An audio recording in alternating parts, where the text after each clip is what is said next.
Well, joining me now to talk about the 2024 Vikings schedule is Harrison Phillips, our defensive lineman. And Harrison, I am a little embarrassed because I feel like I had to know the schedule really well, and you're over here telling me you've almost had it completely memorized. So when It's you nice to see the times. I don't know all the times. I guess we got a lot of noon ones, which is good for us. But. Okay, yeah, when you kind of analyze it, I always like to ask this question first because every player or coach is different. What do you look at for first when you get that? Yeah, normally I look for bye week first. I look for home opener. I look at against the division. Where are we going? Is there going to be some division title hopes in play towards the end of the season, which, they obviously put us back there with those guys back to back to end the season. So yeah, those are the first things that I like to look for. So when you saw the bye week right after London, I know the last time you guys played in London, you did not have the bye week afterwards. How do you like that situation where you're kind of headed into a London game bye early on in the year? I think for the non-performance side, it's probably going to be enjoyable. We've talked with some of our leadership here about how we might be able to extend our trip and not leave immediately following the game. There's a chance that we might be able to stay after the game and have a huge kind of once-in-a-lifetime memory of us all hanging out after hopefully a great win in London, eating dinner and going out as a team, which would be very, very enjoyable. But from the performance side of things, it is really tough to have a bye after that. Especially an early bye. So as soon as I saw that we had an early bye, I then looked to, hey, do we have a Thursday night game, which we do.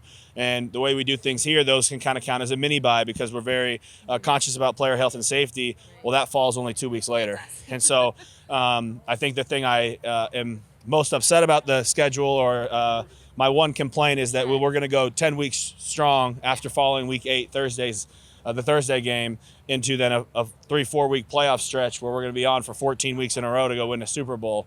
And that's a lot of football. It is a lot of football, and you've got like 3 road games in a row there as well. But then you come back and you hit 3 home games. Mm-hmm. What is that kind of like turnaround like for a player to do those many games on the road in a row? Yeah, I used to think about the home games a lot more critically when they were in the end of the year when I was in Buffalo and we had an outdoor stadium. Here, not as much so now that we're domed. Let's just say the season doesn't come out as well as we want it to. You want to win every single football game, but let's just say when we're getting towards the end of the stretch there, we have to have some wins in order to get us to win a division or to get us into the playoff or whatever that looks like, to get a number 1 seed in the NFC. To come back home and to be able to have our fans there to rally and push us. There's always an advantage playing in U.S. Bank, and that's going to be nice down the stretch. Speaking of U.S. Bank, you make your home opener against the 49ers week 2. So you got a game under your belt, which that hasn't been the case necessarily recently. How do you feel about being able to open up against the, team that played for the Super Bowl? Champions, right?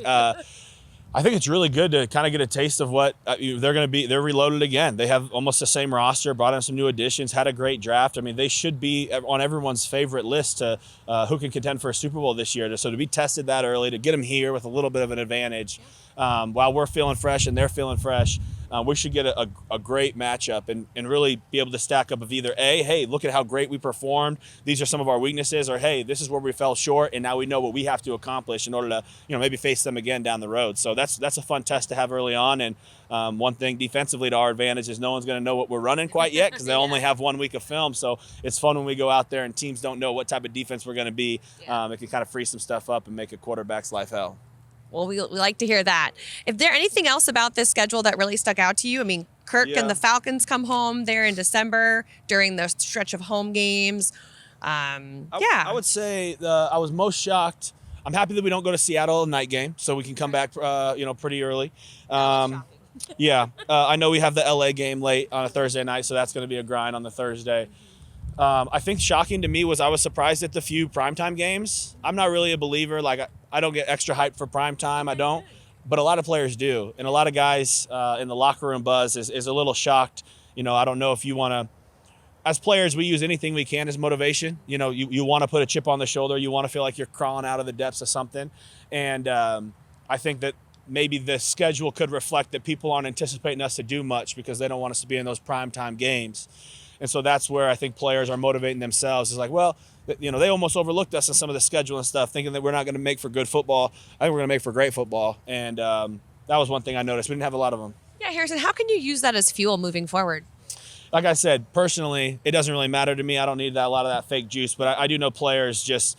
or just the perception maybe that the NFL believes and that maybe you feel like you've been overlooked? Yeah, I think all of us, like I mentioned, we just all find ways that we want to.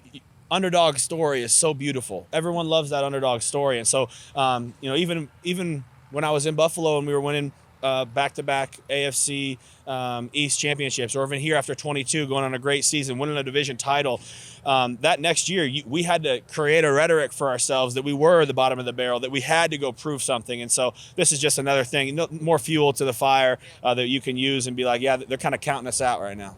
All right. Well, thank you, Harrison. We're not counting you out. Oh, thanks.